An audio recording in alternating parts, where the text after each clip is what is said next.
وقت گزرنے کے ساتھ ساتھ امریکہ میں سالار کے حلقہ احباب میں اضافہ ہونے لگا اور اسی حلقہ احباب میں ایک نام سعد کا تھا۔ اس کا تعلق کراچی سے تھا۔ سالار کی طرح وہ بھی امیر کبیر گھرانے سے تعلق رکھتا تھا، مگر سالار کے برعکس اس کا گھرانہ خاصا مذہبی تھا۔ یہ سالار کا اندازہ تھا۔ سعد کی حصہ مزہ بہت اچھی تھی اور وہ بہت ہینڈسم بھی تھا۔ نیو ہیون میں ایک امریکی دوست کے توسط سے اس کی ملاقات سعد سے ہوئی تھی اور اس کی طرف دوستی میں پہل کرنے والا سعد ہی تھا۔ سالار نے اس دوستی کو قبول کرنے میں قدرے تأمل کیا، کیونکہ اسے یوں لگتا تھا جیسے سعد اور اس کے درمیان کچھ بھی مشترک نہیں ہے۔ سعد وہاں سے ایم فل کر رہا تھا۔ سالار کے برعکس وہ پڑھائی کے ساتھ جاب بھی کرتا تھا۔ اس کا حلیہ اس کی مذہب سے جذباتی وابستگی بتانے کے لیے کافی تھا۔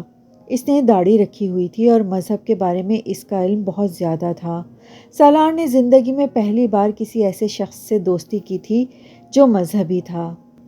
سعد 5 وقت کی نماز پڑھتا تھا اور دوسروں کو بھی اس کے لیے کہتا تھا۔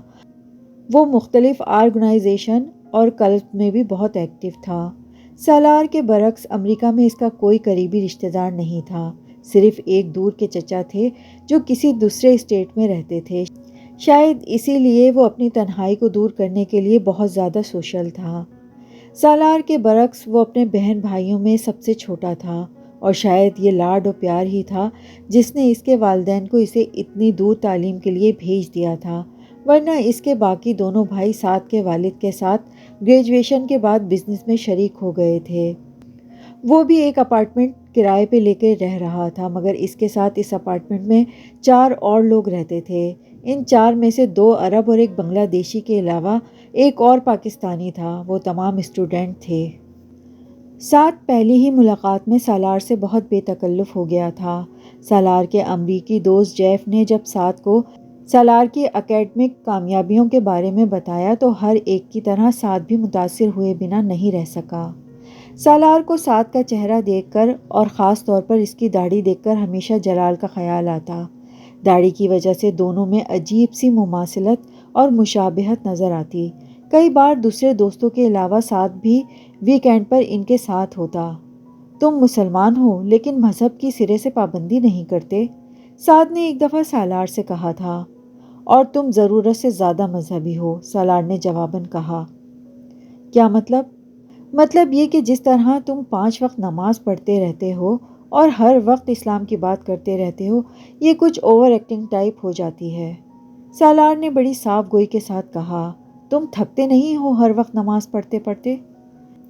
یہ فرض ہے سالار، اللہ کی طرف سے ہمیں حکم دیا گیا ہے کہ ہم اس کی عبادت کریں اور اسے ہر وقت یاد رکھیں، سعد نے زور دیتے ہوئے کہا۔ سالار نے ایک جمائی لی۔ تم بھی عبادت کیا کرو، آخر تم بھی مسلمان ہو، سعد نے اس سے کہا۔ میں جانتا ہوں، اور عبادت نہ کرنے سے کیا میں مسلمان نہیں رہوں گا؟ سالار نے تیکھے لہجے میں سعد سے کہا۔ صرف نام کا مسلمان بن کر زندگی گزارنا چاہتے ہو تم؟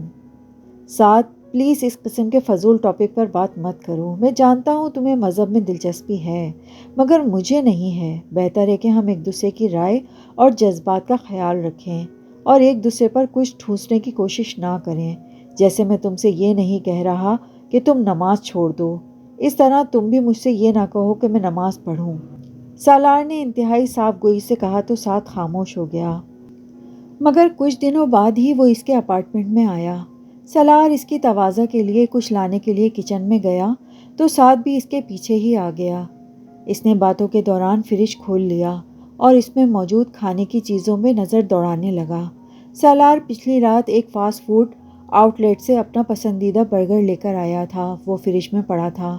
سعد نے اسے نکال لیا۔ اسے رکھ دو، یہ تم نہ کھاؤ، سالار نے جلدی سے کہا۔ کیوں نہ کھاؤں؟ سعد نے مائکرو ویو کی طرف جاتے ہوئے پوچھا۔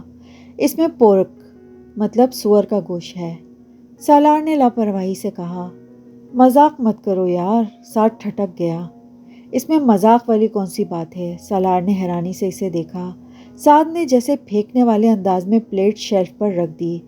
تم پورک کھاتے ہو؟ میں پورک نہیں کھاتا، میں صرف یہ برگر کھاتا ہوں کیونکہ مجھے پسند ہے، سالار نے چولہا جلاتے ہوئے کہا۔ تم جانتے ہو یہ حرام ہے سالار، اسلام میں حرام ہے۔ ہاں سالار، اسلام میں حرام ہے۔ اب تم پھر وہی تبلیغ و واز شروع مت کرنا۔ میں صرف پورک ہی نہیں کھاتا، ہر قسم کا گوشت کھا لیتا ہوں، سالار نے لاپرواہی سے کہا۔ وہ اب فریج کی طرف جا رہا تھا۔ مجھے یقین نہیں آ رہا سالار۔ خیر، اس میں ایسی بے یقینی والی کیا بات ہے، یہ کھانے کے لیے ہی ہوتا ہے۔ وہ اب فریج میں پڑے دودھ کے پیکٹ کو نکال رہا تھا۔ نہیں سالار، ہر چیز کھانے کے لیے نہیں ہوتی، ساتھ کچھ تل ملایا۔ ٹھیک ہے، تم زیادہ مذہبی نہ صحیح مگر مسلمان تو ہو، اور اتنا تو تم جانتے ہی ہوگے کہ پورک سور کا گوشت اسلام میں حرام ہے، کم از کم ایک مسلمان کے لیے۔ سالار خاموشی سے اپنے کام میں مصروف رہا۔ میرے لیے کچھ مت بنانا، میں نہیں کھاؤں گا۔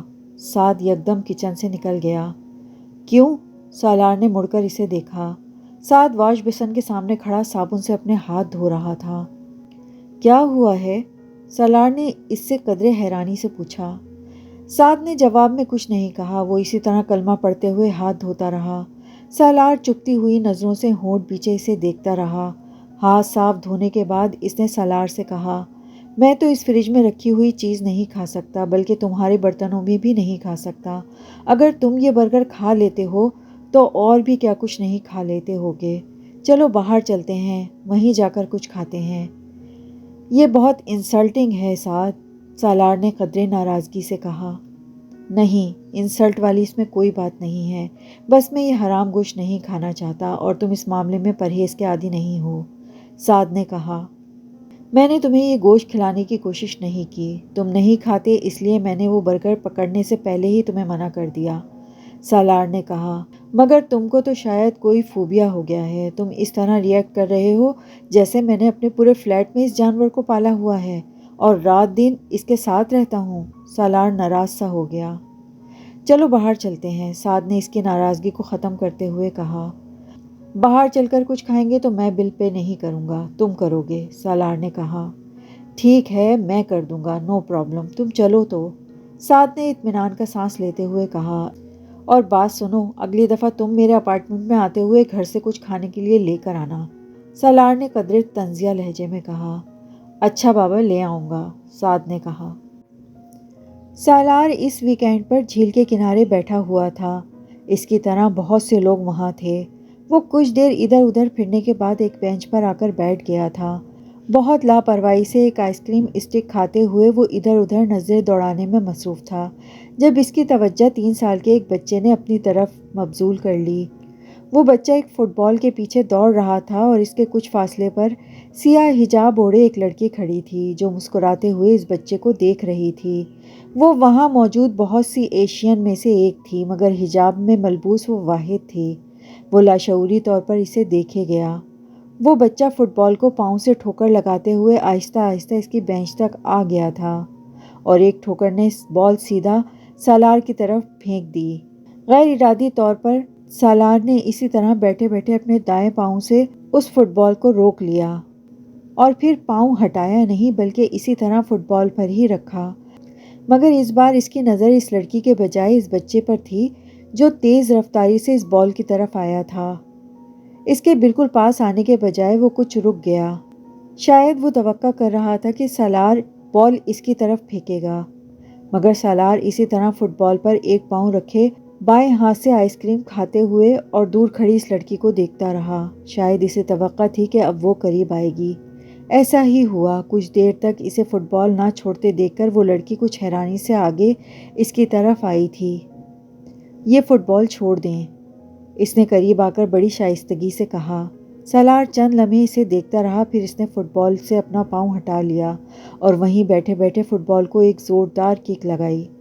فٹ بال اڑتے ہوئے بہت دور جا گری۔ کک لگانے کے بعد اس نے اطمینان سے اس لڑکی کو دیکھا۔ اس کا چہرہ سرخ ہو رہا تھا، جبکہ وہ بچہ ایک بار پھر اس فٹ بال کی طرف بھاگتا جا رہا تھا جو اب کہیں نظر نہیں آ رہی تھی۔ اس لڑکی نے زیر لب اس سے کچھ کہا اور پھر واپس مڑ گئی۔ سالار اس کے منہ سے نکلنے والے الفاظ کو سن یا سمجھ نہیں سکا، مگر اس کے سرخ چہرے اور تاثرات سے یہ اندازہ بخوبی لگایا جا سکتا تھا کہ وہ کوئی خوشگوار الفاظ نہیں تھے۔ اسے اپنی حرکت پر شرمندگی بھی ہوئی، مگر جلد ہی اندازہ ہو گیا کہ اس نے یہ حرکت کیوں کی۔ وہ لڑکی امامہ سے مشابہت رکھتی تھی۔ وہ لمبے سے سیاہ کوٹ میں سیاہ حجاب اوڑھے ہوئے تھی، دراز قد اور بہت دبلی پتلی تھی، بالکل امامہ کی طرح۔ اس کی سفید رنگت اور سیاہ آنکھیں بھی اسے امامہ جیسی ہی لگیں۔ امامہ بہت لمبی چوڑی چادر میں خود کو چھپائے رکھتی تھی اور وہ حجاب نہیں لیتی تھی، مگر اس کے باوجود اس لڑکی کو دیکھتے ہوئے اسے اس کا خیال آیا تھا اور لاشعوری طور پر اس نے وہ نہیں کیا جو وہ لڑکی چاہتی تھی۔ شاید اسے کسی حد تک یہ تسکین ہوئی تھی کہ اس نے امامہ کی بات نہیں مانی، مگر وہ امامہ نہیں تھی۔ آخر کیا ہو رہا ہے مجھے؟ اس طرح کی حرکتیں میں کیوں کر رہا ہوں؟ سالار نے حیران ہوتے ہوئے سوچا۔ وہ جیب میں سے ایک سگریٹ نکال کر سلگانے لگا۔ سگریٹ کے کش لیتے ہوئے وہ ایک بار پھر اس لڑکی کو دیکھنے لگا جو اپنے بچے کو فٹ بال کے ساتھ کھیلتے دیکھ کر مسکرا رہی تھی۔ سالار اسے دیکھ رہا تھا اور اس کے علاوہ ہر شے سے بے نیاز نظر آ رہا تھا۔ اس رات وہ کافی دیر تک امامہ کے بارے میں سوچتا رہا تھا۔ اس کے اور جلال انصر کے بارے میں اسے یقین تھا کہ اب تک وہ دونوں شادی کر چکے ہوں گے، کیونکہ اپنا نکاح نامہ سکندر سے حاصل کرنے کے بعد وہ یہ جان چکی ہوگی کہ طلاق کا حق پہلے ہی اس کے پاس تھا۔ اسے اس سلسلے میں سالار کی مدد کی ضرورت نہیں تھی، یہ جاننے کے باوجود کہ جلال انصر اس کے کہنے پر بھی امامہ سے شادی پر تیار نہیں ہوا تھا۔ اسے پھر بھی نہ جانے کیوں یہ یقین تھا کہ جلال انصر ایک بار امامہ کے پاس پہنچ جانے پر اسے انکار نہیں کر سکا ہوگا۔ امامہ کی منت سماجت پر وہ مان گیا ہوگا۔ امامہ اس کے مقابلے میں بہت خوبصورت تھی اور امامہ کا خاندان ملک کے طاقتور ترین خاندانوں میں سے ایک تھا۔ کوئی احمق ہی ہوگا جو جلال انصر جیسی حیثیت رکھتے ہوئے امامہ کو سونے کی چڑیا نہ سمجھتا، یا پھر ہو سکتا ہے وہ واقعی امامہ کی محبت میں مبتلا ہو۔ جو بھی تھا، اسے یقین تھا کہ وہ دونوں شادی کر چکے ہوں گے اور پتہ نہیں کس طرح ہاشم مبین کی آنکھوں میں دھول جھونک کر چھپنے میں کامیاب ہوئے ہوں گے، یا یہ بھی ممکن ہے کہ ہاشم مبین نے اب تک انہیں ڈھونڈ نکالا ہو۔ مجھے پتہ تو کرنا چاہیے اس بارے میں، سالار نے سوچا اور پھر اگلے ہی لمحے خود کو جھڑکا۔ فار گاڈ سیک سالار، دفع کرو اسے، جانے دو، کیوں خواہ مخواہ اس کے پیچھے پڑے ہو؟ یہ جان کر آخر کیا مل جائے گا کہ ہاشم مبین اس تک پہنچے یا نہیں؟ اس نے بے اختیار خود کو جھڑکا، مگر اس کا تجسس ختم نہیں ہوا۔ واقعی میں نے یہاں آنے کے بعد یہ جاننے کی کوشش کیوں نہیں کی کہ ہاشم مبین اب تک ان تک پہنچے ہیں یا نہیں؟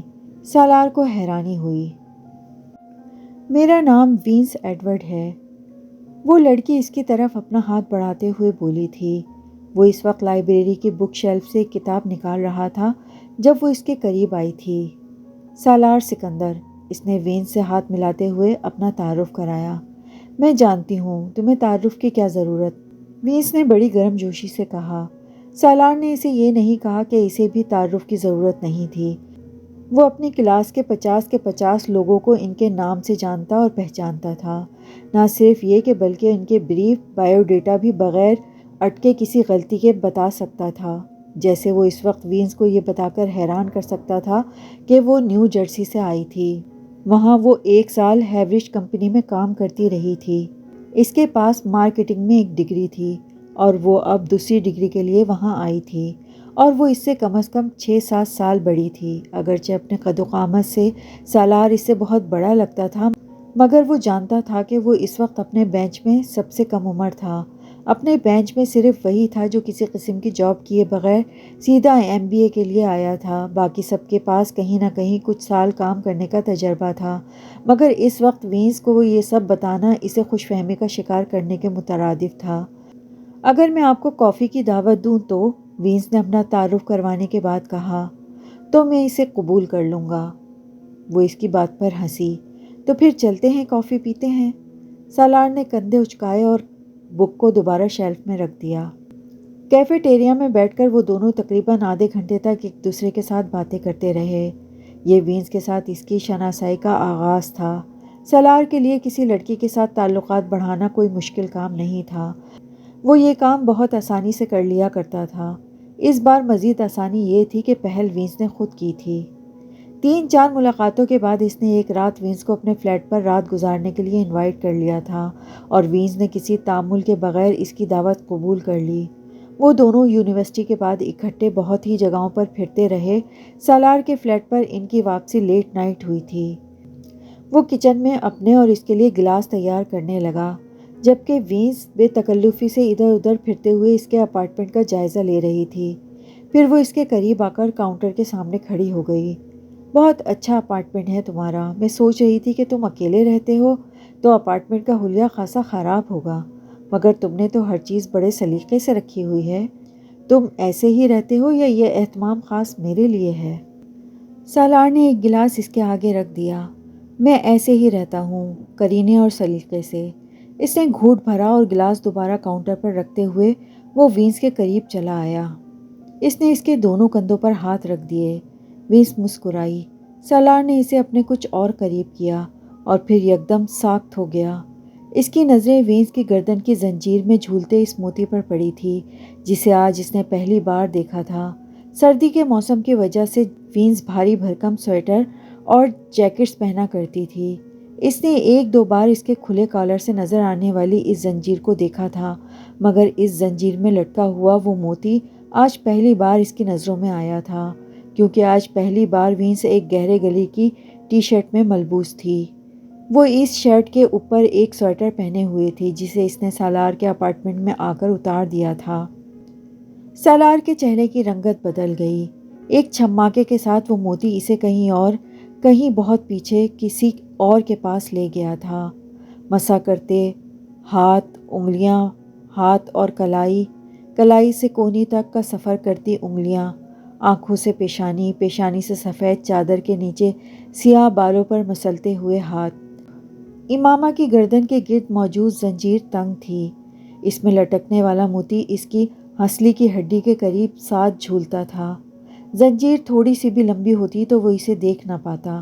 اس رات وہ بہت تنگ گلے کی شرٹ اور سویٹر میں ملبوس تھی۔ اس موتی کو دیکھتے ہوئے وہ کچھ دیر کے لیے مفلوج ہو گیا۔ وہ اسے کس وقت یاد آئی تھی؟ اس نے موتی سے نظریں چرانے کی کوشش کی۔ وہ اپنی رات خراب نہیں کرنا چاہتا تھا۔ اس نے وینس کو دیکھ کر دوبارہ مسکرانے کی کوشش کی۔ وہ اس سے کہہ رہی تھی، مجھے تمہاری آنکھیں بہت خوبصورت لگتی ہیں سالار۔ مجھے تمہاری آنکھوں سے گھن آتی ہے۔ کسی آواز نے اسے ایک چابک مارا تھا اور اس کے چہرے کی مسکراہٹ یکدم غائب ہوئی۔ وینس کے وجود سے اپنے بازو ہٹاتے ہوئے وہ چند قدم پیچھے مڑا اور کاؤنٹر پر پڑا ہوا گلاس اٹھا لیا۔ وینس ہکا بکا رہ گئی تھی۔ کیا ہوا؟ وہ چند قدم آگے بڑھائی اور اس کے کندھے پر ہاتھ رکھتے ہوئے کچھ تشویش سے پوچھا۔ سالار نے کچھ کہے بغیر ایک ہی سانس میں گلاس خالی کیا۔ وینس اس کے جواب نہ دینے پر اب کچھ الجھے ہوئے انداز میں اسے دیکھ رہی تھی۔ وینس میں اس کی دلچسپی ختم ہونے میں صرف چند منٹ لگے تھے۔ وہ نہیں جانتا اسے کیوں اس کے وجود سے الجھن ہونے لگی تھی۔ وہ پچھلے 2 گھنٹے ایک نائٹ کلب میں اس کے ساتھ ڈانس کرتا رہا تھا اور وہ اس کے ساتھ بے حد خوش تھا، اور اب چند منٹوں میں یہ کیا ہوا؟ سالار نے اپنے کندھے جھٹکے اور سنک کی طرف چلا گیا۔ وہ اپنا گلاس دھونے لگا۔ وینس دوسرا گلاس لے کر اس کے پاس چلی آئی۔ سالار نے اس سے گلاس لے لیا۔ وہ اپنے سینے پر دونوں بازو لپیٹے اس کے بالکل پاس کھڑی سے دیکھتی رہی۔ سالار کو اس کی نظروں سے جھنجھلاہٹ ہو رہی تھی۔ میری طبیعت کچھ ٹھیک نہیں ہے، گلاس کو شیلف پر رکھتے ہوئے اس نے وینس سے کہا۔ وہ حیرانی سے اسے دیکھنے لگی۔ وہ بالواسطہ طور پر اسے وہاں سے جانے کے لیے کہہ رہا تھا۔ وینس کے چہرے کا رنگ بدل گیا۔ سالار کا رویہ بے حد توہین آمیز تھا۔ وہ چند لمحے اسے گھورتی رہی، پھر تیزی کے ساتھ اپنا سویٹر اور بیگ اٹھا کر اپارٹمنٹ کا دروازہ دھماکے سے بند کر کے باہر نکل گئی۔ وہ دونوں ہاتھ سے اپنا سر پکڑ کر صوفے پر بیٹھ گیا۔ وینس اور امامہ میں کہیں کسی قسم کی کوئی مشابہت نہیں تھی۔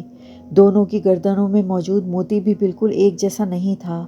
اس کے باوجود اس وقت اس کی گردن میں جھولتے اس موتی کو دیکھ کر بے اختیار وہ یاد آئی تھی۔ کیوں؟ اب پھر کیوں؟ آخر اس وقت کیوں؟ وہ بے حد مشتعل ہو گیا تھا۔ اس کی وجہ سے اس کی رات خراب گئی تھی۔ اس نے سینٹر ٹیبل پر پڑا ہوا ایک کرسٹل کا گلدان اٹھایا اور پوری قوت سے اسے دیوار پر دے مارا۔ ویک اینڈ کے بعد وینس سے اس کی دوبارہ ملاقات ہوئی، لیکن وہ اس سے بڑے روکھے اور اکھڑے ہوئے انداز میں ملا۔ یہ اس سے تعلقات شروع کرنے سے پہلے ہی ختم کرنے کا واحد راستہ تھا۔ اسے ہر اس عورت سے جھنجھلاہٹ ہوتی تھی جو اسے کسی بھی طرح سے امامہ کی یاد دلاتی، اور وینس ان عورتوں میں شامل ہو چکی تھی۔ وینس جو اس کی طرف سے کسی معذرت اور اگلی دعوت کا انتظار کر رہی تھی، وہ اس کے اس رویے سے بری طرح دل برداشتہ ہوئی۔ یالے میں یہ اس کا پہلا افیئر تھا۔ اگلے چند ماہ وہ پڑھائی میں بے حد مصروف رہا، اتنا مصروف کہ امامہ کو یاد رکھنے اور اس کے بارے میں معلومات حاصل کرنے کی کوشش کو کل پر ٹالتا رہا۔ شاید یہ سلسلہ ابھی چلتا رہتا اگر اس شام اچانک اس کی ملاقات جلال انصر سے نہ ہو جاتی۔ وہ ویک اینڈ پر بوسٹن گیا ہوا تھا جہاں اس کے چچا رہتے تھے۔ وہ وہاں اپنے ایک کزن کی شادی اٹینڈ کرنے گیا تھا۔ اس شام سالار اپنے کزن کے ہمراہ تھا جو ایک ریسٹورنٹ چلاتا تھا۔ وہ وہاں کھانا کھانے آیا ہوا تھا۔ اس کا کزن آرڈر دینے کے بعد کسی کام سے اٹھ کر گیا تھا۔ سالار کھانے کا انتظار کرنے لگا جب کسی نے اس کا نام لے کر پکارا۔ ہیلو، سالار نے بے اختیار مڑ کر اسے دیکھا۔ آپ سالار ہیں؟ اس آدمی نے پوچھا۔ وہ جلال انصر تھا۔ اسے پہچاننے میں لہجہ بھر کے لیے دقت اس لیے ہوئی تھی کیونکہ اس کے چہرے سے اب داڑھی غائب تھی۔ سالار نے کھڑے ہو کر اس سے ہاتھ ملایا۔ 1 سال پہلے کا ایڈونچر ایک بار پھر اس کی آنکھوں کے سامنے گھوم گیا۔ رسمی علیق سلیق کے بعد اس نے جلال کو رسماً کھانے کی دعوت دی۔ نہیں، مجھے ذرا جلدی ہے، بس آپ پر اتفاقاً نظر پڑ گئی تو آ گیا۔ جلال نے اپنی گھڑی پر نظر دوڑاتے ہوئے کہا۔ امامہ کیسی ہے؟ جلال نے بات کرتے کرتے اچانک کہا۔ سالار کو لگا وہ اس کا سوال ٹھیک سے سن نہیں سکا۔ سوری، اس نے معذرت خواہانہ انداز میں استفسار کیا۔ جلال نے اپنا سوال دہرایا۔ میں امامہ کا پوچھ رہا تھا، وہ کیسی ہے؟ سالار پلکیں جھپکائے بغیر اسے دیکھتا رہا۔ وہ امامہ کے بارے میں اس سے پوچھ رہا تھا۔ مجھے نہیں پتا، یہ تو آپ کو پتہ ہونا چاہیے۔ سالار نے کچھ الجھتے ہوئے انداز میں کندھے جھٹکتے ہوئے کہا۔ اس بار جلال حیران تھا۔ مجھے کس لیے؟ کیونکہ وہ آپ کی بیوی ہے، میری بیوی۔ جلال کو جیسے کرنٹ لگا۔ آپ کیا کہہ رہے ہیں؟ میری بیوی؟ کیسے ہو سکتی ہے وہ میری بیوی؟ میں نے تو اس سے شادی سے انکار کر دیا تھا۔ آپ تو اچھی طرح جانتے ہیں 1 سال پہلے آپ ہی تو آئے تھے اس سلسلے میں مجھ سے بات کرنے کے لیے۔ جلال نے جیسے اسے کچھ یاد دلایا۔ میں نے آپ سے یہ بھی کہا تھا کہ آپ خود اس سے شادی کر لیں۔ سالار بے یقینی سے اسے دیکھتا رہا۔ میں تو یہ سوچ کر آپ کے پاس آیا تھا کہ شاید آپ نے اس سے شادی کر لی ہوگی۔ وہ اب وضاحت دے رہا تھا۔ آپ نے اس سے شادی نہیں کی؟ سالار نے پوچھا۔ نہیں، بالکل نہیں، آپ سے تو ساری بات ہوئی تھی، میں نے انکار کر دیا تھا، پھر اس سے میری شادی کیسے ہو سکتی تھی؟ پھر میں نے سنا وہ گھر سے کہیں چلی گئی، میں نے سوچا آپ کے ساتھ کہیں چلی گئی ہوگی، اسی لیے تو آپ کو دیکھ کر آپ کی طرف آیا تھا۔ میں نہیں جانتا کہ وہ کہاں ہے، میں تو پچھلے 7-8 سال سے یہیں ہوں، سالار نے بتایا۔ اور مجھے یہاں آئے 2 ماہ ہوئے ہیں، جلال نے بتایا۔ مجھ سے ملاقات کے بعد کیا اس نے دوبارہ آپ سے رابطہ یا ملاقات کرنے کی کوشش نہیں کی؟ سالار نے کچھ الجھتے ہوئے انداز میں پوچھا۔ نہیں، وہ مجھ سے نہیں ملی۔ یہ کیسے ہو سکتا ہے کہ لاہور جا کر اس نے آپ سے رابطہ کرنے کی کوشش نہ کی ہو؟ سالار کو اس کی بات پر یقین نہیں آیا۔ مجھ سے رابطہ کرنے سے کیا ہوتا؟ آپ کے لیے وہ گھر سے نکلی تھی، اسے آپ کے پاس جانا چاہیے تھا۔ نہیں سالار، وہ میرے لیے گھر سے نہیں نکلی تھی۔ آپ تو اچھی طرح جانتے ہیں کہ میں نے اسے بتا دیا تھا کہ میں اس سے شادی نہیں کر سکتا، پھر آپ یہ مت کہیں کہ وہ میرے لیے گھر سے نکلی تھی۔ جلال کے لہجے میں اچانک کچھ تبدیلی آ گئی۔ ساری بات میری آپ ہی سے تو ہوئی تھی۔ کیا آپ واقعی سچ کہہ رہے ہیں؟ وہ دوبارہ آپ کے پاس نہیں گئی؟ سالار کو یقین نہیں آ رہا تھا۔ میں آپ سے جھوٹ کیوں بولوں گا، اور اگر وہ میرے پاس ہوتی تو میں آپ کے پاس اس کے بارے میں پوچھنے کیوں آتا؟ مجھے دیر ہو رہی ہے، جلال کے لہجے میں اب بے نیازی تھی۔ کیا آپ مجھے اپنا کانٹیکٹ نمبر دے سکتے ہیں؟ سالار نے کہا۔ نہیں، میں نہیں سمجھتا کہ آپ کو مجھ سے اور مجھے آپ سے دوبارہ رابطے کی ضرورت پڑ سکتی ہے، جلال نے بڑی صاف گوئی سے کہا اور واپس مڑ گیا۔ سالار کچھ الجھے ہوئے انداز میں اس کی پشت پر نظریں جمائے رہا۔ یہ ناقابل یقین بات تھی کہ وہ جلال سے نہیں ملی۔ کیوں؟ کیا اس نے میری اس بات پر واقعی یقین کر لیا تھا کہ جلال نے شادی کر لی ہے؟ سالار کو اپنا جھوٹ یاد آیا، مگر یہ کیسے ممکن ہے؟ وہ مزید الجھا۔ میری بات پر اسے یقین کیسے آ سکتا ہے جبکہ وہ کہہ بھی رہی تھی کہ اسے میری بات پر یقین نہیں ہے؟ وہ کرسی کھینچ کر دوبارہ بیٹھ گیا۔ اور اگر جلال کے پاس نہیں گئی تو پھر کہاں گئی؟ کیا کسی اور شخص کے پاس جس سے اس نے مجھے بے خبر رکھا؟ مگر یہ ممکن نہیں ہے۔ اگر کوئی اور ہوتا تو وہ مجھے اس سے بھی رابطہ کرنے کے لیے کہتی۔ اگر وہ فوری طور پر جلال کے پاس نہیں بھی گئی تھی تو سکندر سے نکاح نامہ لینے اور طلاق کے حق کے بارے میں جاننے کے بعد اسے اسی کے پاس جانا چاہیے تھا۔ سالار یہ نہیں جانتا تھا کہ اس نے جلال کی اس فرضی شادی کے بارے میں امامہ کو کیوں بتایا۔ شاید وہ اسے پریشان کرنا چاہتا تھا، یا پھر یہ دیکھنا چاہتا تھا کہ وہ اب کیا کرے گی، یا پھر شاید وہ بار بار اس کے اس مطالبے سے تنگ آ گیا تھا کہ وہ پھر جلال کے پاس جائے، پھر جلال سے رابطہ کرے۔ وہ ایسا کرنے کی وجہ نہیں جانتا تھا۔ جو بھی تھا، بہرحال اسے یقین تھا امامہ جلال کے پاس ہی جائے گی۔ مگر سالار کو اب پتہ چلا تھا کہ اس کی توقع یا اندازے کے برعکس وہ وہاں گئی ہی نہیں۔ ویٹر اب کھانا سرو کر رہا تھا، اس کا کزن آ چکا تھا۔ وہ دونوں باتیں کرتے ہوئے کھانا کھاتے رہے، مگر سالار کھانا کھاتے اور باتیں کرتے ہوئے بھی مسلسل امامہ اور جلال کے بارے میں سوچتا رہا۔ کئی ماہ بعد امامہ پھر اس کے ذہن میں تازہ ہو گئی تھی۔ کہیں ایسا تو نہیں کہ وہ دوبارہ اپنے گھر واپس چلی گئی ہو؟ کھانا کھاتے کھاتے اسے اچانک خیال آیا، ہاں یہ ممکن ہے۔ اس کا ذہن متواتر ایک ہی جگہ اٹکا ہوا تھا۔ مجھے پاپا سے بات کرنی چاہیے، انہیں یقیناً اس کے بارے میں کچھ نہ کچھ پتہ ہوگا۔ سکندر عثمان بھی ان دنوں شادی میں شرکت کرنے کی غرض سے وہیں تھے۔ واپس آنے کے بعد رات کے قریب جب اس نے سکندر کو تنہا دیکھا تو اس نے ان سے امامہ کے بارے میں پوچھا۔ پاپا، کیا امامہ واپس اپنے گھر آ گئی ہے؟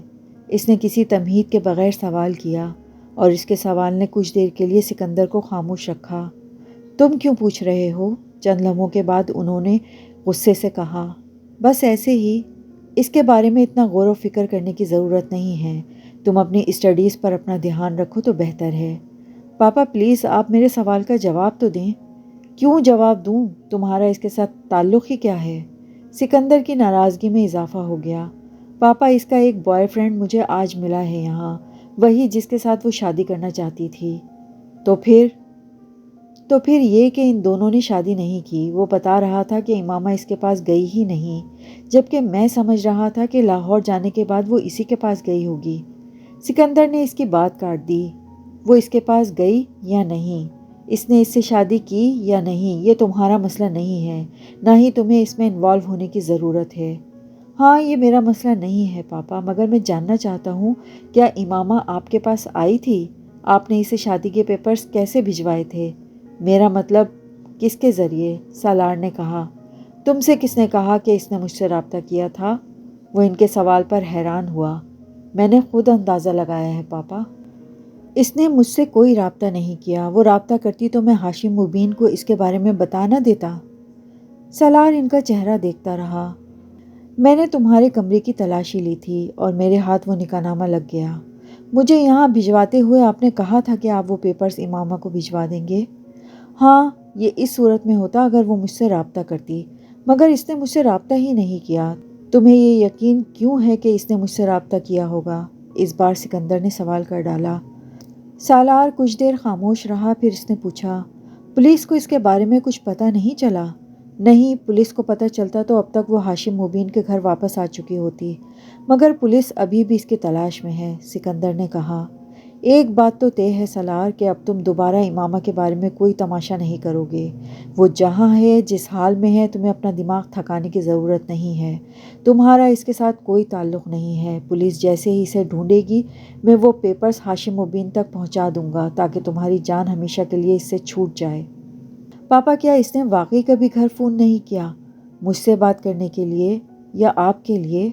سالار نے ان کی بات پر غور کیے بغیر کہا۔ کیا وہ تمہیں فون کیا کرتی تھی؟ وہ ان کا چہرہ دیکھنے لگا۔ گھر سے چلے جانے کے بعد اس نے صرف ایک بار فون کیا تھا، پھر میں یہاں آ گیا۔ ہو سکتا ہے اس نے دوبارہ فون کیا ہو جس کے بارے میں آپ مجھے نہیں بتا رہے۔ اس نے مجھے فون نہیں کیا۔ اگر کرتی تو میں تمہاری اور اس کی شادی کے بارے میں سارے معاملات ختم کر دیتا، میں تمہاری طرف سے اسے طلاق دے دیتا۔ یہ سب آپ کیسے کرتے پاپا؟ سالار نے بہت پرسکون انداز میں کہا۔ یہاں تمہیں بھجوانے سے پہلے میں نے ایک پیپر پر تمہارے سگنیچر لیے تھے۔ میں طلاق نامہ تیار کروا چکا ہوں، سکندر نے جتاتے ہوئے کہا۔ مطلب فیک ڈاکومنٹس؟ سالار نے اسی انداز میں تبصرہ کیا۔ میں تو نہیں جانتا تھا کہ آپ طلاق نامہ تیار کروانے کے لیے مجھ سے سائن کروا رہے ہیں۔ تم پھر اس مصیبت کو میرے سر لانا چاہتے ہو؟ سکندر کو ایک دم غصہ آ گیا۔ میں نے یہ نہیں کہا کہ میں اس کے ساتھ رشتے کو قائم رکھنا چاہتا ہوں، میں آپ کو صرف یہ بتا رہا ہوں کہ آپ میری طرف سے یہ رشتہ ختم نہیں کر سکتے، یہ میرا معاملہ ہے، میں خود ہی ختم کروں گا۔ تم صرف یہ شکر کرو کہ تم اس وقت یہاں اطمینان سے بیٹھے ہو، ورنہ تم نے جس خاندان کو اپنے پیچھے لگا لیا تھا وہ خاندان قبر تک تمہارا پیچھا نہیں چھوڑتا، اور یہ بھی ممکن ہے کہ وہ یہاں بھی تمہاری نگرانی کروا رہے ہوں یا انتظار کر رہے ہوں کہ تم مطمئن ہو کر دوبارہ امامہ کے ساتھ رابطہ کرو اور وہ تم دونوں کے لیے ایک کنواں تیار کر لیں۔ پاپا، آپ خواہ خوفزدہ کر رہے ہیں۔ پہلی بات تو یہ کہ میں یہ ماننے کو تیار ہی نہیں کہ یہاں امریکہ میں کوئی میری نگرانی کر رہا ہوگا، اور وہ بھی اتنا عرصہ گزر جانے کے بعد۔ اور دوسری بات یہ کہ میں امامہ کے ساتھ کوئی رابطہ نہیں کر رہا، کیونکہ میں واقعی نہیں جانتا کہ وہ کہاں ہے، پھر رابطے کا تو سوال ہی پیدا نہیں ہوتا۔ تو پھر تمہیں اس کے بارے میں اس قدر کانشیس ہونے کی کیا ضرورت ہے؟ وہ جہاں ہے جیسی ہے رہنے دو اسے۔ سکندر کو کچھ اطمینان ہوا۔ آپ میرے موبائل کے بل چیک کریں، وہ موبائل اس کے پاس ہے، ہو سکتا ہے پہلے نہیں تو اب وہ اس سے کالز کر لیتی ہو۔ وہ اس سے کالز نہیں کرتی، موبائل مستقل طور پر بند ہے۔ جو چند کالز اس نے کی تھیں وہ سب میڈیکل کالج میں ساتھ پڑھنے والی لڑکیوں کو ہی کی تھیں، اور پولیس پہلے ہی انہیں انویسٹیگیٹ کر چکی ہے۔ لاہور میں وہ ایک لڑکی کے گھر گئی تھی، مگر وہ لڑکی پشاور میں تھی اور اس کے واپس آنے سے پہلے ہی وہ اس کے گھر سے چلی گئی۔ کہاں گئی یہ پولیس کو پتہ نہیں چل سکا۔ سالار چپتی ہوئی نظروں سے انہیں دیکھتا رہا، پھر اس نے کہا، کیا آپ کو حسن نے میرے اور امامہ کے بارے میں بتایا تھا؟ سکندر کچھ بول نہیں سکے۔ موبائل کے امامہ کے پاس ہونے کے بارے میں صرف حسن ہی جانتا تھا۔ کم از کم یہ ایسی بات تھی جو سکندر عثمان صرف اس کے کمرے کی تلاشی لے کر نہیں جان سکتے تھے۔ اسے ان سے بات کرتے ہوئے پہلی بار اچانک حسن پر شبہ ہوا تھا۔ اس سے کیا فرق پڑتا ہے سالار، مجھے حسن نے بتایا ہو یا کسی اور نے؟ یہ تو ہو نہیں سکتا تھا کہ اس کے بارے میں مجھے پتہ ہی نہ چلتا۔ یہ صرف میری حماقت تھی کہ میں نے ہاشم مبین کے الزامات کو سنجیدگی سے نہیں لیا اور تمہارے جھوٹ پر یقین کر لیا۔ سالار نے کچھ نہیں کہا، وہ صرف ماتھے پر تیوریاں لیے انہیں دیکھتا رہا اور ان کی بات سنتا رہا۔ اب جب میں نے تمہیں اس سارے معاملے سے بچا لیا ہے تو تمہیں دوبارہ ایسی کوئی حرکت نہیں کرنی چاہیے، سکندر عثمان نے قدرے نرم لہجے میں کہنا شروع کیا، مگر اس سے پہلے کہ ان کی بات مکمل ہوتی سالار ایک جھٹکے سے اٹھ کر کمرے سے باہر نکل گیا۔ سکندر عثمان کے ساتھ ہونے والی گفتگو کے بعد وہ ساری رات ان تمام معاملات کے بارے میں سوچتا رہا۔ پہلی بار اسے ہلکا سا افسوس اور پچھتاوا ہوا تھا۔ اسے امامہ ہاشم کو اس کے کہنے پر فوراً طلاق دے دینی چاہیے تھی، پھر شاید وہ جلال کے پاس چلی جاتی اور وہ دونوں شادی کر لیتے۔ امامہ کے لیے بے حد ناپسندیدگی رکھنے کے باوجود اس نے پہلی بار اپنی غلطی تسلیم کی۔ اس نے دوبارہ مجھ سے رابطہ نہیں کیا، وہ طلاق لینے کے لیے کورٹ نہیں گئی، اس کے خاندان والے بھی ابھی تک اسے ڈھونڈ رہے ہیں، وہ جلال انصر کے پاس بھی نہیں گئی۔ تو پھر آخر وہ گئی کہاں؟ کیا اس کے ساتھ کوئی حادثہ تو؟ وہ پہلی بار بہت سنجیدگی سے کسی ناراضگی یا غصے کے بغیر امامہ کے بارے میں سوچ رہا تھا۔ یہ تو ممکن نہیں کہ امامہ مجھ سے اتنی شدید نفرت اور ناپسندیدگی رکھنے کے بعد میری بیوی کے طور پر کہیں خاموشی کی زندگی گزار رہی ہو۔ پھر آخر کیا وجہ ہے کہ امامہ کسی کے ساتھ بھی رابطے میں نہیں رہی؟ اب تک جب 1 سال سے زیادہ گزر گیا ہے، کیا وہ واقعی حادثے کا شکار ہو گئی ہے؟ کیا حادثہ پیش آ سکتا ہے اسے؟ اس بارے میں سوچتے سوچتے اس کی ذہنی رو ایک بار پھر بھٹکنے لگی۔ اگر امامہ کو کوئی حادثہ پیش آ بھی گیا تو میں کیا کروں؟ وہ اپنے رزق پر گھر سے نکلی تھی، اور حادثہ تو کسی کو بھی پیش آ سکتا ہے، اور پھر مجھے اس کے بارے میں اتنا فکر مند ہونے کی کیا ضرورت ہے؟ پاپا ٹھیک کہتے ہیں، جب میرا اس کے ساتھ کوئی تعلق نہیں ہے تو پھر مجھے اس کے بارے میں اتنا تجسس بھی نہیں رکھنا چاہیے، خاص طور پر ایک ایسی لڑکی کے بارے میں جو اس حد تک احسان فراموش ہو، جو اپنے آپ کو دوسروں سے بہتر سمجھتی ہو اور وہ مجھے اتنا گھٹیا سمجھتی ہو۔ اس کے ساتھ جو بھی ہوا ہوگا ٹھیک ہی ہوا ہوگا، وہ اسی قابل تھی۔ سالار نے امامہ کے بارے میں ہر خیال کو ذہن سے جھٹکنے کی کوشش کی۔ کچھ دیر پہلے کی تعصف آمیز سنجیدگی وہ اب محسوس نہیں کر رہا تھا، نہ ہی اسے کسی قسم کے پچھتاوے کا احساس تھا۔ وہ ویسے بھی چھوٹی موٹی باتوں پر پچھتانے کا عادی نہیں تھا۔ اس نے سکون کے عالم میں آنکھیں بند کر لیں۔ اس کے ذہن میں اب دور دور تک کہیں امامہ ہاشم کا تصور بھی موجود نہیں تھا۔ کبھی وینڈم گئے ہو؟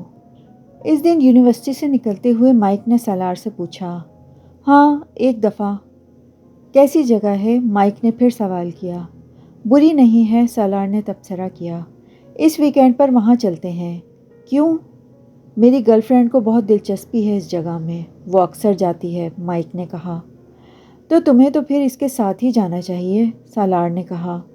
نہیں، سب لوگ چلتے ہیں، زیادہ مزہ آئے گا، مائک بولا۔ سب لوگوں سے تمہاری کیا مراد ہے؟ اس بار دانش نے گفتگو میں حصہ لیا۔ جتنے دوست بھی ہیں سب، میں، سالار، تم، سیٹھی اور سعد کو رہنے دو یار، وہ نائٹ کلب کے نام پر کانوں کو ہاتھ لگانے لگے گا یا پھر ایک لمبا چوڑا واز دے گا، سالار نے مداخلت کی۔ تو پھر ٹھیک ہے، ہم لوگ ہی چلتے ہیں، دانش نے کہا۔ سینڈرا کو بھی انوائٹ کر لیتے ہیں، سالار نے اپنی گرل فرینڈ کا نام لیا۔ اس ویکینڈ پر سب وہاں گئے اور 3-4 گھنٹوں تک انہوں نے وہاں خوب انجوائے کیا۔ اگلے روز سالار صبح سویرے اٹھا، وہ ابھی لنچ کی تیاری کر رہا تھا جب سعد نے اسے فون کیا۔ ابھی اٹھے ہو؟ سعد نے اس کی آواز سنتے ہی کہا۔ ہاں، 10 منٹ ہوئے ہیں، سالار نے بتایا۔ رات کو دیر تک باہر رہے ہوگے اس لیے، سعد نے اندازہ لگایا۔ ہاں، ہم لوگ باہر گئے ہوئے تھے، سالار نے دانستہ طور پر نائٹ کلب کا نام نہیں لیا۔ ہم لوگ کون؟ تم اور سینڈرا؟ نہیں یار، پورا گروپ ہی، سالار نے کہا۔ پورا گروپ؟ مجھے لے کر نہیں گئے؟ میں مر گیا تھا کیا؟ سعد نے چڑھ کر کہا۔ تمہارا خیال ہی نہیں آیا ہمیں، سالار نے اطمینان سے کہا۔ بہت گھٹیا آدمی ہو تم سالار، بہت ہی گھٹیا۔ یہ دانش بھی گیا تھا؟ ہم سب مائی ڈیئر، ہم سب، سالار نے اسی اطمینان کے ساتھ کہا۔ مجھے کیوں نہیں لے کے گئے تم لوگ؟ سعد کی خفگی میں کچھ اور اضافہ ہوا۔ تم ابھی بچے ہو، ہر جگہ بچوں کو لے کر نہیں جا سکتے، سالار نے شرارت سے کہا۔ میں ابھی آ کر تمہاری ٹانگیں توڑتا ہوں، پھر تمہیں اندازہ ہوگا کہ میں کتنا بڑا بچہ ہوں۔ مذاق نہیں کر رہا یار، ہم نے تمہیں ساتھ جانے کو اس لیے نہیں کہا کیونکہ تم جاتے ہی نہیں۔ اس بار سالار واقعی سنجیدہ ہوا۔ کیوں؟ تم لوگ دوزخ میں جا رہے تھے کہ میں وہاں نہیں جا سکتا؟ سعد کے غصے میں کوئی کمی نہیں آئی تھی۔ کم از کم اسے دوزخ ہی کہو گے تم۔ ہم لوگ نائٹ کلب گئے ہوئے تھے اور تم کو وہاں نہیں جانا تھا۔ کیوں؟ مجھے وہاں کیوں نہیں جانا تھا؟ سعد کے جواب میں سالار کو کچھ حیران کیا۔ تم ساتھ چلتے ہمارے؟ آف کورس، ضرور چلتا، مگر تمہیں وہاں جا کر کیا کرنا تھا؟ نہ تم ڈرنک کرتے ہو، نہ ڈانس کرتے ہو، پھر وہاں جا کر تم کیا کرتے؟ ہمیں نصیحتیں کرتے؟ ایسی بات نہیں ہے، ٹھیک ہے ڈرنک ڈانس نہیں کرتا، مگر آؤٹنگ تو ہو جاتی، میں انجوائے کرتا یار، سعد نے کہا۔ مگر ایسی جگہوں پر جانا اسلام میں جائز نہیں ہے، سالار نے چپتے ہوئے لہجے میں کہا۔ سعد چند لمحے کچھ کہہ نہیں سکا۔ میں وہاں کوئی غلط کام کرنے تو نہیں جا رہا تھا، تم سے کہہ رہا ہوں صرف آؤٹنگ کی غرض سے جاتا۔ چند لمحوں بعد اس نے قدرے سنبھلتے ہوئے کہا۔ اوکے، اگلی بار ہمارا کوئی پروگرام بنا تو تمہیں بھی ساتھ لے لیں گے، بلکہ مجھے پہلے پتہ ہوتا تو کل رات بھی تمہیں ساتھ لے لیتا۔ ہم سب نے واقعی بہت انجوائے کیا، سالار نے کہا۔ چلو اب میں کر بھی کیا سکتا ہوں، خیر آج کیا کر رہے ہو؟ سعد اب اس سے معمول کی باتیں کرنے لگا۔ اس 15 منٹ تک ان دونوں کے درمیان گفتگو ہوتی رہی، پھر سالار نے فون بند کر دیا۔ تم اس ویکینڈ پر کیا کر رہے ہو؟ اس دن سعد نے سالار سے پوچھا، وہ یونیورسٹی کے کیفیٹیریا میں موجود تھے۔ میں اس ویکینڈ پر نیو یارک جا رہا ہوں، سینڈرا کے ساتھ، سالار نے اپنا پروگرام بتایا۔ کیوں؟ سعد نے پوچھا۔ اس کے بھائی کی شادی ہے، مجھے انوائٹ کیا ہے اس نے۔ اچھا، واپس کب آؤ گے؟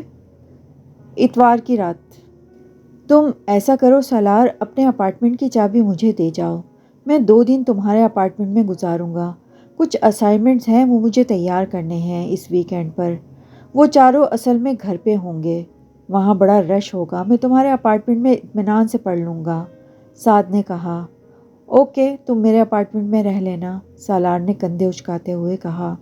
سالار کو سینڈرا کے ساتھ جمعے کی رات کو نکلنا تھا، سالار کا بیگ اس کی گاڑی کی ڈگی میں تھا۔ یہ ایک اتفاق ہی تھا کہ سینڈرا کو آخری وقت میں چند کام نپٹانے پڑ گئے، ان کا پروگرام ہفتے کی صبح تک ملتوی ہو گیا۔ سینڈرا پیئنگ گیسٹ کے طور پر رہتی تھی، وہ اس کے پاس رات نہیں گزار سکتا تھا، اسے اپنا اپارٹمنٹ میں واپس آنا پڑا۔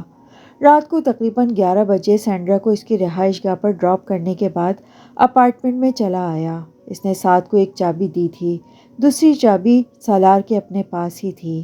وہ جانتا تھا کہ سعد اس وقت بیٹھا پڑھ رہا ہوگا، مگر سالار نے اسے ڈسٹرب کرنا ضروری نہیں سمجھا۔ وہ اپارٹمنٹ کا بیرونی دروازہ کھول کر اندر داخل ہو گیا۔ لانگ روم کی لائٹ آن تھی۔ اندر داخل ہوتے ہی اسے کچھ عجیب سا احساس ہوا تھا۔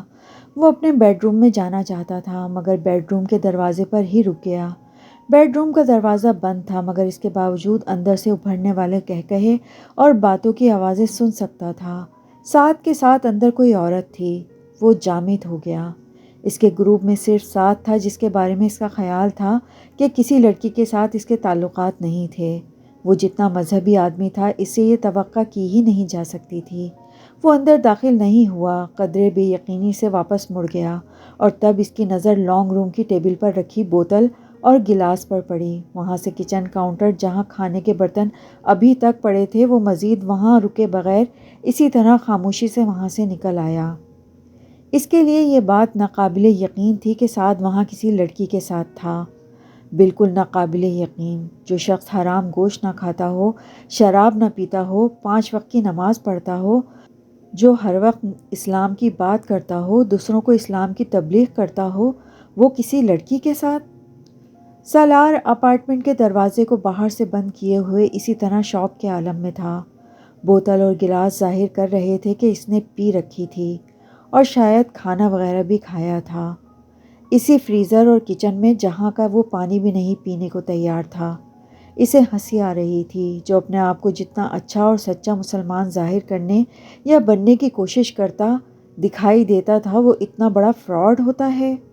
یہ وہ شخص تھا جو یوں ظاہر کرتا تھا جیسے پورے امریکہ میں وہ ایک ہی مسلمان ہے، اور ایک وہ لڑکی امامہ تھی جو ٹینٹ جتنی بڑی چادر اوڑھتی تھی، اور کردار اس کا یہ تھا کہ ایک لڑکے کے ساتھ گھر سے بھاگ گئی، اور بنتے پھرتے ہیں سچے مسلمان۔ نیچے اپنی گاڑی میں آ کر بیٹھتے ہوئے اس نے کچھ تنفر سے سوچا، منافقت اور جھوٹ کی حد تو ان پر ختم ہو جاتی ہے۔ وہ گاڑی پارکنگ سے نکالتے ہوئے بڑبڑا رہا تھا۔ اس وقت وہ سینڈرا کے پاس نہیں جا سکتا تھا۔ اس نے دانش کے پاس واپس جانے کا فیصلہ کیا۔ وہ اسے دیکھ کر حیران ہوا۔ سالار نے بہانہ بنا دیا کہ وہ بور ہو رہا تھا، اس لیے اس نے دانش کے پاس آنے اور رات وہاں گزارنے کا فیصلہ کیا۔ دانش مطمئن ہو گیا۔ اتوار کی رات کو جب وہ واپس نیو ہیون اپنے اپارٹمنٹ آیا تو سعد وہاں نہیں تھا۔ اس کے فلیٹ میں کہیں بھی ایسے آثار نہیں تھے جس سے یہ پتہ چلتا ہو کہ وہاں کوئی عورت آئی تھی۔ وائن کی وہ بوتل بھی اسے کہیں نہیں ملی۔ وہ زیر لب مسکراتا ہوا پورے اپارٹمنٹ کا تفصیلی جائزہ لیتا رہا۔ وہاں موجود ہر چیز ویسے ہی تھی جیسی وہ چھوڑ کر گیا تھا۔ سالار نے اپنا سامان رکھنے کے بعد سعد کو فون کیا۔ کچھ دیر رسمی باتیں کرنے رہنے کے بعد وہ موضوع پر آ گیا۔ پھر اچھی رہی تمہاری اسٹڈیز؟ اسائنمنٹ بن گئے تمہارے؟ ہاں یار، میں تو 2 دن اچھا خاصا پڑھتا رہا، اسائنمنٹ تقریباً مکمل کر لی ہے۔ تم بتاؤ تمہارا ٹرپ کیسا رہا؟ سعد نے جواباً پوچھا۔ بہت اچھا۔ کتنی دیر میں پہنچ گئے تھے وہاں؟ رات کو سفر کرتے ہوئے کوئی پرابلم تو نہیں ہوئی؟ سعد نے سرسری سے لہجے میں پوچھا۔ نہیں، رات کو سفر نہیں کیا۔ کیا مطلب؟ سعد نے پوچھا۔ مطلب یہ کہ فرائیڈے کی رات کو نہیں، سیٹرڈے کی صبح گئے تھے ہم لوگ وہاں، سالار نے بتایا۔ تو پھر سینڈرا کی طرف رہے تم؟ نہیں، دانش کے پاس۔ کیوں؟ یہاں آ جاتے اپنے اپارٹمنٹ میں۔ آیا تھا، سالار نے بڑے اطمینان سے کہا۔ دوسری طرف خاموشی چھا گئی۔ سالار دل ہی دل میں ہنسا۔ سعد کے پیروں کے نیچے سے یقیناً زمین نکل گئی ہوگی۔ آئے تھے؟ کب آئے تھے تم؟ اس بار وہ بے اختیار ہکلایا۔ 11 بجے کے قریب۔ تم اس وقت کسی لڑکی کے ساتھ مصروف تھے۔ میں نے تم لوگوں کو ڈسٹرب کرنا مناسب نہیں سمجھا، اس لیے وہاں سے واپس چلا گیا۔ وہ اندازہ کر سکتا تھا کہ سعد پر اس وقت سکتہ طاری ہو چکا ہوگا۔ اس کے وہم و گمان میں بھی نہیں آ سکتا کہ سالار اس طرح اس کا بھانڈا پھوڑے گا۔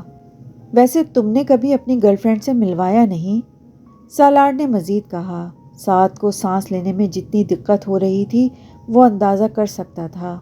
بس ویسے ہی، ملوا دوں گا کبھی، اس نے دوسری طرف سے بے حد مدھم اور معذرت خواہانہ انداز میں کہا۔ مگر تم کسی اور سے اس کا ذکر مت کرنا، سعد نے ایک ہی سانس میں کہا۔ میں کیوں ذکر کروں گا؟ تمہیں گھبرانے کی ضرورت نہیں ہے۔ سالار اس کی کیفیت سمجھ سکتا تھا۔ اسے اس وقت سعد پر کچھ ترس آ رہا تھا۔ اس رات سعد نے چند منٹوں بعد ہی فون رکھ دیا۔ سالار کو اس کی شرمندگی کا اچھی طرح اندازہ تھا۔ اس واقعے کے بعد سالار کا خیال تھا کہ سعد دوبارہ کبھی اس کے سامنے اپنی مذہبی عقیدت اور وابستگی کا ذکر نہیں کرے گا، مگر اسے یہ دیکھ کر حیرت ہوئی تھی کہ سعد میں کوئی تبدیلی نہیں آئی تھی۔ وہ ابھی بھی اسی شدت سے مذہب پر بات کرتا تھا، دوسروں کو ٹوک دیتا، نصیحتیں کرتا، نماز پڑھنے کی ہدایت دیتا، صدقہ خیرات دینے کے لیے کہتا، اللہ سے محبت کے بارے میں گھنٹوں بولنے کے لیے تیار رہتا، اور مذہب کے بارے میں بات کر رہا ہوتا تو کسی آیت یا حدیث کا حوالہ دیتے ہوئے آنکھوں میں آنسو بھی آ جاتے۔ اس کے گروپ کے لوگوں کے ساتھ اور بہت سے لوگ سعد سے بہت متاثر تھے اور اس کے کردار سے بہت مرعوب، اور اللہ سے اس کی محبت پر رشک کا شکار۔ اس میں کوئی شک نہیں تھا کہ سعد بات کرنا جانتا تھا۔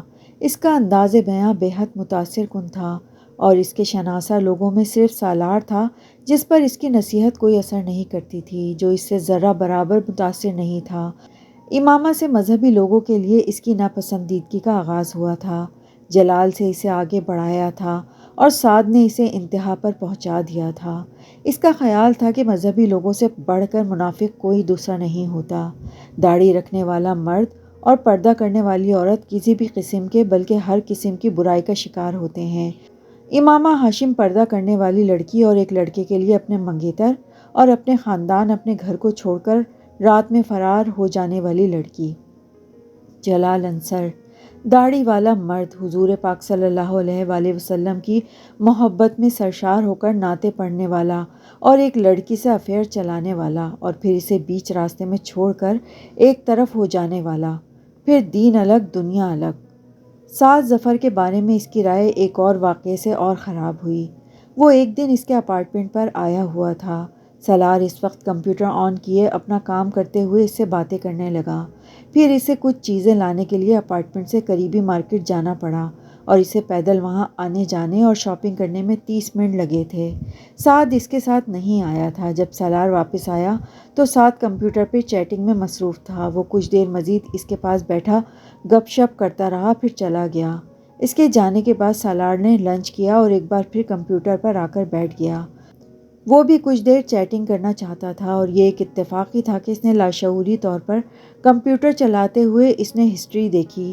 وہاں ان ویب سائٹس اور پیجز کی کچھ تفصیلات تھیں جو کچھ دیر پہلے اس نے یا سعد نے دیکھی تھیں۔ سعد نے جن چند ویب سائٹس کو دیکھا تھا وہ پورنوگرافی سے متعلق تھیں۔ اسے اپنے کسی دوسرے دوست کے ان پیجز دیکھنے یا ان ویب سائٹس کو وزٹ کرنے پر حیرت نہ ہوئی نہ اعتراض۔ وہ خود ایسی ویب سائٹس کا وزٹ کرتا رہتا تھا، مگر سعد کے ان ویب سائٹ کو وزٹ کرنے پر اسے حیرت ہوئی تھی۔ اس کی نظروں میں وہ کچھ اور نیچے آ گیا تھا۔ پھر تمہاری کیا پلاننگ ہے؟ پاکستان آنے کا ارادہ ہے؟ وہ اس دن فون پر سکندر سے بات کر رہا تھا۔ سکندر نے اسے بتایا تھا کہ وہ طیبہ کے ساتھ کچھ ہفتوں کے لیے آسٹریلیا جا رہے ہیں۔ انہیں وہاں اپنے رشتہ داروں کے یہاں ہونے والی شادی کی کچھ تقریبات میں شرکت کرنی تھی۔ آپ دونوں وہاں نہیں ہوں گے پاپا، تو پاکستان آ کر میں کیا کروں گا؟ سالار کو مایوسی ہوئی۔ یہ کیا بات ہوئی؟ تم بہن بھائیوں سے ملنا، انیتا تمہیں بہت مس کرتی ہے۔ سکندر نے کہا، پاپا میں ادھر ہی چھٹیاں گزاروں گا، پاکستان آنے کا کوئی فائدہ نہیں۔ سالار تم ایسا کیوں نہیں کرتے، ہمارے ساتھ آسٹریلیا چلو، معیز بھی تو جا رہا ہے۔ انہوں نے اس کے بڑے بھائی کا نام لیتے ہوئے کہا، میرا دماغ خراب نہیں ہے کہ میں اس طرح منہ اٹھا کر آپ کے ساتھ آسٹریلیا چلوں، اور معیز کے ساتھ میری کون سی انڈرسٹینڈنگ ہے جو آپ اسے جانے کا بتا رہے ہیں؟ اس نے خاصی بیزاری کے ساتھ کہا، میں تمہیں مجبور نہیں کروں گا بیٹا، اگر تم وہیں رہنا چاہتے ہو تو ایسا ہی صحیح، بس اپنا خیال رکھنا، اور دیکھو سالار کوئی غلط کام مت کرنا۔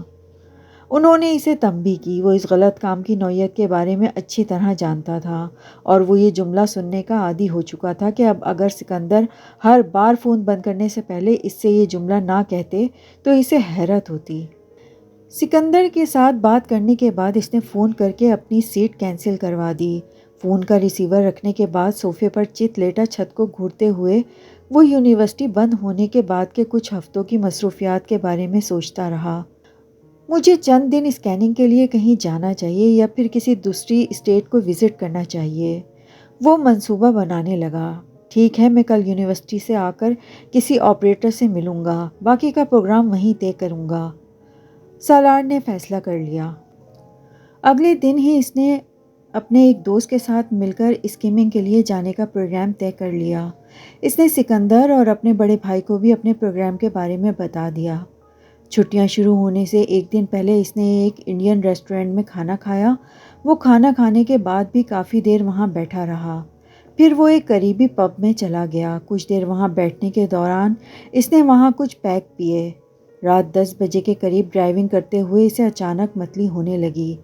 گاڑی روک کر سالار کچھ دیر کے لیے سڑک کے گرد پھیلے ہوئے سبزے پر چلنے لگا۔ سرد ہوا اور خنکی نے کچھ دیر کے لیے اسے نارمل کر دیا، مگر چند منٹوں کے بعد ایک بار پھر اسے متلی ہونے لگی۔ اسے اب اپنے سینے اور پیٹ میں ہلکا ہلکا درد بھی محسوس ہو رہا تھا۔ یہ کھانا کھانے کا اثر تھا یا شراب کا؟ فوری طور پر اسے کچھ اندازہ نہیں ہوا۔ اب اس کا سر بری طرح چکرا رہا تھا۔ یک دم جھکتے ہوئے اس نے بے اختیار قے کی اور پھر چند منٹ اسی طرح جھکا رہا۔ معدہ خالی ہو جانے کے بعد بھی اس کو اپنی حالت بہتر محسوس نہیں ہوئی۔ سیدھا کھڑا رہنے کی کوشش میں اس کے پیر لڑکھڑانے لگ گئے۔ اس نے مڑ کر اپنی گاڑی کی طرف جانے کی کوشش کی، مگر اس کا سر پہلے سے زیادہ چکرا رہا تھا۔ چند گز دور کھڑی گاڑی کو دیکھنے میں بھی اسے دقت محسوس ہو رہی تھی۔ اس نے بمشکل چند قدم اٹھائے، مگر گاڑی کے قریب پہنچنے سے پہلے ہی وہ چکرا کر زمین پر گر پڑا۔ اس نے اٹھنے کی کوشش کی، مگر اس کا ذہن تاریکی میں ڈوبتا جا رہا تھا۔ مکمل طور پر ہوش کھونے سے پہلے اس نے کسی کو اپنے آپ کو جھنجھوڑتے محسوس کیا۔ کوئی بلند آواز میں اس کے قریب کچھ کہہ رہا تھا۔ آوازیں ایک سے زیادہ تھیں۔ سالار نے اپنے سر کو جھٹکنے کی کوشش کی۔ وہ آنکھیں کھولنے کی کوشش میں ناکام رہا۔ وہ اب مکمل طور پر تاریکی میں جا چکا تھا۔